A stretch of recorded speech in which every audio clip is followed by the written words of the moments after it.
Bienvenue dans l'actualité en français sur la chaîne des valeurs. Voici les titres. 100 jours marqués par des situations à régler, des défis à relever. La coalition Diomaye Présidence Ligue contre les détracteurs du nouveau régime. À Saint-Louis, Jeunesse patriotique du Sénégal offre des consultations gratuites aux populations dans le cadre des vacances agricoles. Dieuppeul-Derklé mérite plus qu'un poste de santé. C'est le cri de cœur lancé par la députée Ndialou Bakili, la présidente de la commission santé communale, lancée ce week-end son association Synergie des cœurs à Dieuppeul-Derklé. Consultation gratuite, la communauté malienne basée à Dakar, consultée et dotée de médicaments de qualité. Une initiative du Conseil national de la jeunesse malienne qui sera multipliée dans les différentes régions du pays et les pays limitrophes, a déclaré son président Mohamed Diko, que vous entendrez dans ce journal. Suivra l'actualité sportive. Tout de suite, le développement.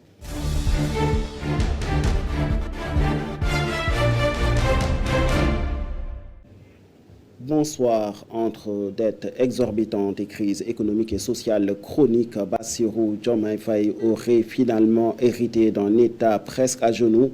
C'est l'appréciation faite par la coalition Diomaye Président en marge d'une rencontre d'évaluation des 100 premiers jours du chef de l'État à la magistrature suprême du Sénégal. Plusieurs actions ont été entreprises par le gouvernement pour désamorcer la bombe sociale dans un contexte sous-régional particulier, selon Aïda Mbodj. Suivons ses propos. Tout le monde en convient. Son Excellence Bassirou Diomaye Faye a hérité de son prédécesseur, un pays surendetté, avec plus de 15 000 milliards de dettes, soit près de 80% du PIB, dépassant largement le seuil autorisé par les critères de convergence de la CEDEAO.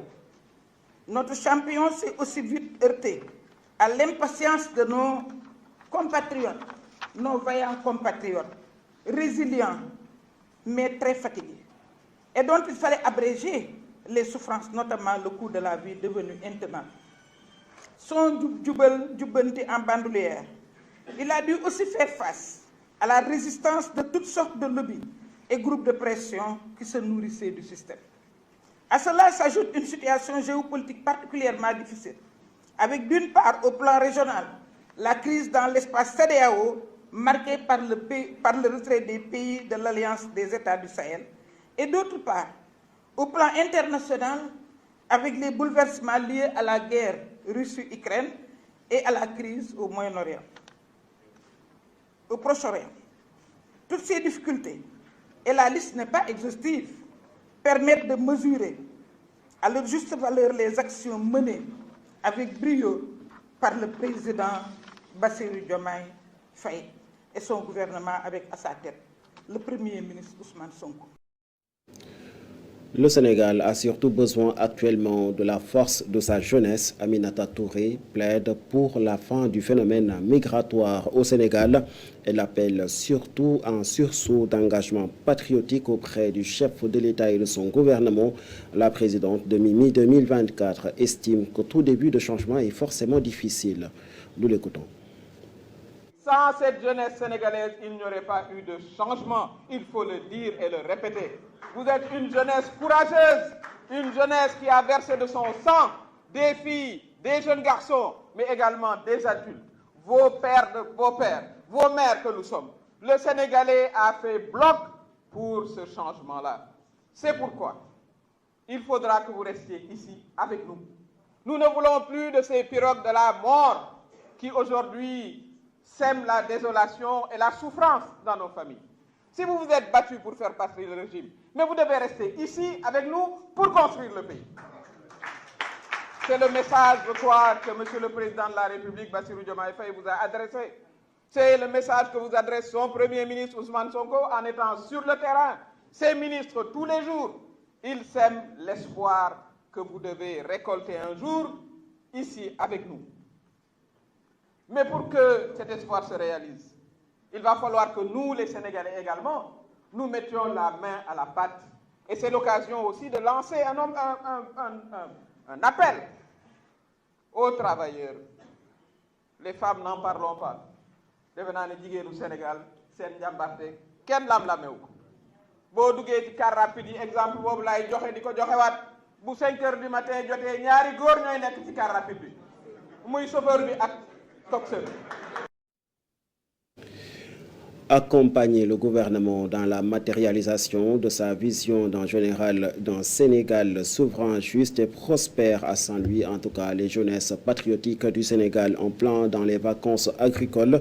Une journée de consultation gratuite a été organisée au bénéfice des populations locales par la coalition Diomaye Président à Saint-Louis.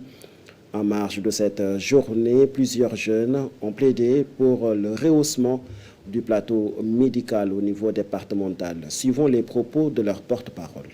Aujourd'hui, ces jeunes m'ont ému, ils m'ont émerveillé de par leur engagement patriotique parce que depuis 1 mois, ils sont à l'œuvre pour que tout se passe bien aujourd'hui. Et c'est le lieu également de remercier la population qui est sortie en masse. C'est pour démontrer une fois de plus l'importance du secteur de la santé au niveau de Saint-Louis. Nous sommes dans un quartier extrêmement populaire qui manque même d'un poste de santé. Je pense que c'est un cri du cœur que nous lançons au président de la République, au Premier ministre et au ministre de la Santé pour que Darou Médine puisse disposer d'un poste de santé. Au-delà, il y a des choses élémentaires. Darou ne dispose pas d'une pharmacie, ce qui est extrêmement grave. Il faut faire 2 à 3 kilomètres pour trouver une pharmacie pour pouvoir s'apprisionner. Voilà quelques éléments de réponse que je voulais apporter aujourd'hui et remercier encore une fois toute cette jeunesse patriotique et dire à la coalition que nous sommes une famille, nous sommes embarqués sur un même bateau et que nous tous, nous devons cultiver l'unité, la solidarité et la cohésion pour permettre au président Diomaye Faye de répondre à toutes les aspirations du peuple et l'espoir que tous les Sénégalaises et les Sénégalais ont placé à sa modeste personne. Un centre de santé à la place du poste de santé qui existe à Dieuppeul-Derklé. C'est le cri de cœur lancé par la députée Ndialou Bathily, membre de la commission santé population de l'Assemblée nationale. La présidente du conseil de la commission communale de santé à Dieuppeul-Derklé procédait ce week-end au lancement de son association dénommée Synergie des Cœurs. Son objectif, mutualiser les actions sociales des associations, organisations et autres groupements d'intérêts communaux à offrir une prise en charge médicale effective aux populations de Dieuppeul-Derklé. Des propos qu'elle a livrés au micro de Cheikh Oumar Tall. La population n'adhérait pas totalement, donc c'était l'objectif aujourd'hui pour organiser une journée d'information et de sensibilisation autour de la mutuelle, pour parler de l'utilité et de son fonctionnement pour que les personnes vulnérables et toutes les personnes aussi puissent adhérer massivement à la mutuelle pour qu'on puisse, pour qu'elles puissent, ces personnes-là, bénéficier pleinement de la mutuelle, se faire soigner sans difficulté et à moindre coût. L'autre objet aussi de cette rencontre, c'était de faire le lancement de notre association, dénommée l'association Synergie des Cœurs, qui a pour but de regrouper toutes les autres associations qui sont dans la commune autour de l'action sociale, mais surtout dans les domaines du social et de la santé. Normalement, ça devrait être un centre de santé, vu la population maintenant, parce que le poste de santé date de longtemps. Aujourd'hui, vu la population, le poste de santé ne peut plus accueillir. Si on a besoin d'aller dans un centre de santé, nous sommes obligés de nous rabattre à Mamadou Diop, qui se trouve à Liberté, ou bien à Gaspard Camara, ou bien au niveau de Nabichouker. Donc c'est un manque réel. Nous avons déjà porté le plaidoyer au niveau de l'Assemblée nationale. Nous allons continuer à porter ce plaidoyer-là pour qu'il y ait un centre de santé au niveau de la commune de Dieuppeul-Derklé. Ce sera aussi l'un de nos combats en ce qui concerne l'association qu'on va créer avec les autres parties prenantes qui seront dans la commune. La santé n'a pas de prix, mais elle a un coût. C'est l'un des piliers essentiels de tout développement. C'est ce qu'a compris le Conseil national de la jeunesse malienne qui a organisé 2 journées de consultation gratuite et de dons de médicaments à Dakar. L'événement a lieu ce week-end dans l'enceinte de l'ambassade du Mali. Sur place, nous retrouvons Alioune Seck Ousmane Diaye. Abdoulaye Kassambra a un droit à un lot de médicaments après sa consultation. Une grande joie pour cet étudiant malien à Dakar. Du mal même à exprimer toute ma gratitude. Je ne fais que remercier, c'est ça que j'ai.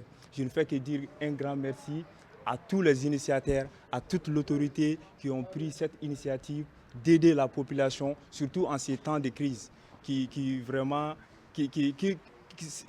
En ces temps-là, le peuple a vraiment besoin de cette faveur. L'initiative du Conseil national de la jeunesse vise à marquer un pas en avant vers l'union des forces de la diaspora malienne. Plusieurs autorités y ont pris part. Vous savez que nos pays regorgent de beaucoup de citoyens, de compatriotes sans moyens. Si aujourd'hui on a une jeunesse qui s'engage à les faire consulter, à les faire détecter leurs maladies et les soigner, leur donner des médicaments, ça c'est vraiment une très grande chose, c'est une très bonne chose qu'on doit encourager et qu'on doit perpétuer. Pendant 2 jours, les Maliens de Dakar ont un droit à des soins de qualité gratuits. Ces journées seront multipliées dans les régions et les pays voisins. Le Conseil national de la jeunesse du Mali ne se limite pas uniquement à Dakar.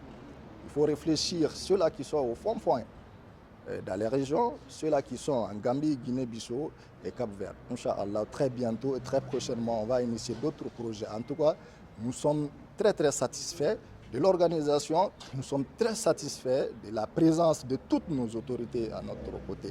Objectif, promouvoir une meilleure prise en charge sanitaire des Maliens de l'extérieur. La santé est le premier pilier de développement, selon Mohamed Diko. Selon Mohamed Diko, ils ont été nombreux, les Maliens basés au Sénégal, à répondre favorablement à l'appel du Conseil national de la jeunesse malienne dans cette initiative qui vise la mobilisation des fils du Mali résidant à l'étranger pour un appui à la transition en cours dans ce pays. Le président du Conseil des Maliens du Sénégal, de son côté, appelle à la pérennisation de telles actions au bénéfice des Maliens basés à Dakar et partout au Sénégal. Salia Traoré, au micro d'Ousmane Diaye. Tout d'abord, je félicite l'initiateur, qui est la CNJ, avoir l'esprit de prendre cette décision au nom de la communauté malienne, de faire une consultation et le don de médicaments gratuits. Ça va vraiment du au cœur à tous les Maliens. C'est une bonne initiative. Vraiment, on félicite et on l'encourage, cette initiative, qui est de la note de notre cause malienne. Parce que qui dit consultation, don de médicaments, dit santé, qui dit santé, dit la vie de la personne entière. Vraiment, on est tous fiers aujourd'hui d'être là aujourd'hui, d'accompagner cette initiative au nom de tous les Maliens qui sont là, au nom de l'ambassade du Mali, au nom de toute la communauté malienne pour cette initiative et on l'ajoute à toute valeur. Mon attente d'aujourd'hui est très simple parce que c'est tout d'abord ce qui a été fait au préalable, de faire des publicités très fortes pour que les gens sortent massivement et venir répondre à l'appel, qui est l'appel cohérent, un appel honneur qui va l'honorer tout un Malien. Donc si les médecins viennent pour consulter la communauté à son tour aussi doit sortir pour répondre à cet appel. Et vraiment que c'est un appel qu'on lance à tout le monde de sortir aujourd'hui et demain et venir consulter, voir les médicaments qu'on peut vous donner et voir ce qu'on peut prescrire aussi que vous allez payer à l'hôpital, dans les pharmacies plutôt. Nous parlons tout à fait autre chose. L'islam soufi face aux défis contemporains. C'est le thème de la première édition d'un colloque mondial sur la Tidjaniya, un événement prévu au mois de décembre prochain à Dakar, selon un comité scientifique qui faisait face à la presse ce week-end. Au menu des programmes, plusieurs panels, une exposition, vernissage, mais aussi un salon des livres dédié aux écrits des saints et des pionniers de la Tidjaniya dans le monde. Des explications données par l'initiateur, le docteur Sissé Kane, au micro d'Ousmane Diaye. Nous avons l'ambition de réunir tous les pays où la Tidjaniya est puissante et d'associer toutes les autres confréries soufis et d'associer tous les courants musulmans et tous les musulmans. Et nous voulons que ce soit une petite semaine où la Tidjaniya va mener les choses avec tous les autres frères, toutes les autres sensibilités, dans un mouvement global de recherche de solutions. Donc nous commençons vendredi, Inch'Allah, et nous ferons ce vendredi-là, en tout cas, une Hadratul Juma digne de ce nom. Et puis, donc, on aura aussi une exposition il y aura un vernissage, donc le mémorial des saints, où on va exposer le parcours des saints. Et on prévoit aussi de faire un salon du livre, donc de l'islam soufi. Et ce salon sera l'occasion de mettre en valeur les manuscrits des anciens, mais aussi les ouvrages plus récents, contemporains, sur des questions qui nous assaillent tous. À profit de samedi et dimanche, Inch'Allah, pour développer les panels, pour faire du networking, et pour aussi permettre à tout un chacun de voir quel est le visage de l'islam dont on parle.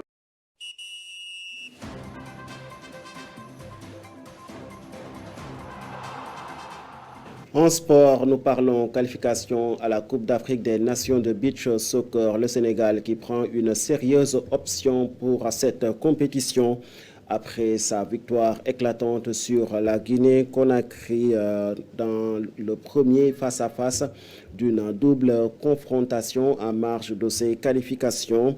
Le sélectionneur sénégalais, pour qui c'est l'expérience qui a fait parler dans cette rencontre qui s'est soldée par une large victoire des Lions du Sénégal sur le Sili national de la plage. Suivons les propos de Ngala Silla. Oui, on peut appeler que c'est l'expérience aujourd'hui qui a fait la différence avec cette équipe. Mais comme je l'ai dit, on ne peut pas aujourd'hui être pour une première fois espérer avoir quelque chose. Même si aujourd'hui la Guinée gagnait le Sénégal, pour moi ce n'est pas un travail que vous avez basé sur un long terme que vous pouvez même évaluer.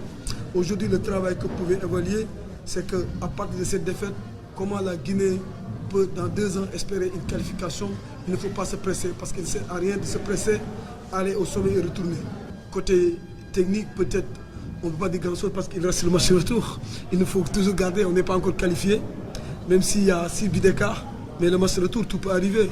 Voilà, le Bichogo, il ne faut pas calculer que c'est but d'écart.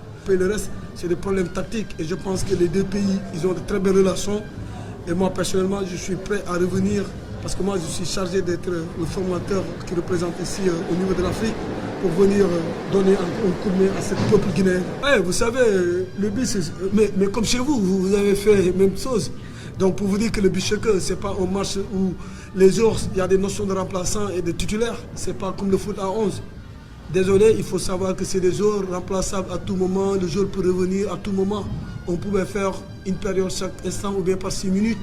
Mais c'était un choix tactique qu'on a fait et il fallait faire ça, mais ce n'est pas un problème physique. Le match retour de cette double confrontation est prévu dans quelques jours à Dakar. En attendant, la Guinée devra corriger plusieurs imperfections notées dans cette rencontre. La Guinée qui fait face à l'une des équipes les plus prometteuses en matière de beach soccer en Afrique, le Sénégal, plusieurs fois champion d'Afrique de la discipline et demi-finaliste de la Coupe du Monde de beach soccer. Faudra travailler dur et apprendre beaucoup pour arriver à rivaliser avec des équipes comme le Sénégal, a déclaré le sélectionneur du Sili national de la plage, Ibrahima Souri-Sanko. On défend toujours notre cause. De toutes les façons, vous avez vu le premier quart-temps, ce qui s'est passé. On n'a pas été dominé. Même le deuxième quart-temps, le début du deuxième quart-temps, on s'est battu. Mais ce que je veux dire, il y a quand même eu les pépins physiques, il faut se dire la vérité. Et je crois que par rapport à l'expérience, les gens ils ont su profiter. Imaginez-vous si on avait eu le temps, beaucoup plus de temps, hein, comme eux. Déjà, c'est une première expérience. On est tous unanimes à ça, non? C'est une première expérience. Même moi qui suis là, matin et soir, je regardais le livre pour pouvoir encore m'expérimenter de plus, mais il faut être clair. Il y a eu quelques règlements que vous avez vus, même par rapport aux touches, les secondes, tout ça là. Parfois, ça dépend de la concentration du joueur. Si vous remarquez, il y a des moments, ils pensent qu'ils sont dans le football classique, et il y a des moments, il aurait fallu que Je crie pour qu'il se rappelle. Mais avant qu'il se rappelle, l'arbitre est déjà là. Hein, il siffle. Mais je crois que d'ici les 2 ou 3 jours comme ça, là, on va essayer de remédier à des situations. Et les prochains jours, après la compétition, là, on aura le temps de travailler de longue haleine. C'est la loi du haut niveau. C'est la fin aussi de cette édition que j'avais le plaisir de vous présenter. Merci de l'avoir suivi et très bonne suite de programme sur nos antennes.